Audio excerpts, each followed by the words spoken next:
യേശുവിന്റെ നാമത്തിൽ എല്ലാ ബന്ധനങ്ങളും അഴിഞ്ഞുപോട്ട് യേശുവിന്റെ രക്തമായി മാറ്റുക കർത്താവേ. യേശുവിന്റെ രക്തമായി മാറ്റുക കർത്താവേ. ഇവന്റെ ദേഹത്തിലോ ഇവന്റെ ശരീരത്തിലോ ഇവന്റെ കുടുംബത്തിലോ ഇനി ഒരു മിസ്റ്റേക്കില്ല. യേശുവിന്റെ നാമത്തിൽ അഴിഞ്ഞു പോകാത്ത കർത്താവേ.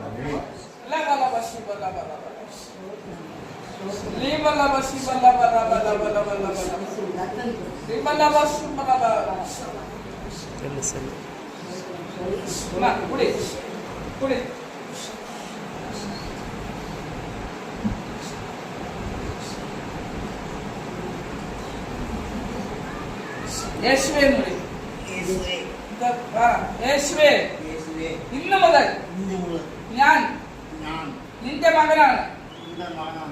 എന്റെ ശരീരത്തിൽ ഇനി ഒരു ശക്തിക്ക് അവകാശമില്ല. ഞാൻ ഇനി ഒരു അന്ധകാര ശക്തിയും മേലും പോവില്ല. ഒരു വിഗ്രഹങ്ങളെ കുമ്പിടില്ല. ഞാൻ ഈ സഭയിൽ വന്ന് ഞാനും എന്റെ കുടുംബമായിട്ട് ഭാര്യയും മക്കളും ഈ സഭയ്ക്കകത്ത് വന്ന് പ്രാർത്ഥിക്കും, ആരാധന പങ്കെടുക്കും. എന്റെ വീട്ടിലുള്ള എല്ലാ കെട്ടുകളും ഞാൻ എടുത്ത് കളയും. അവിടെ പ്രാർത്ഥിക്കും, ബൈബിൾ വായിക്കും. യേശുവിന്റെ നാമത്തിൽ ദൈവപ്രവൃത്തി വെളിപ്പെട്ടതായ സ്തോത്രം. യേശു നാമത്തിൽ തന്നെ ആമേൻ.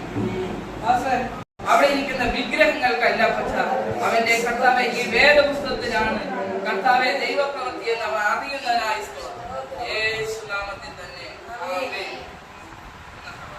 ഇത് പോയി ഇത് എപ്പോഴും വായിക്കണം. വായിച്ച് എന്ത് ചെയ്യണം?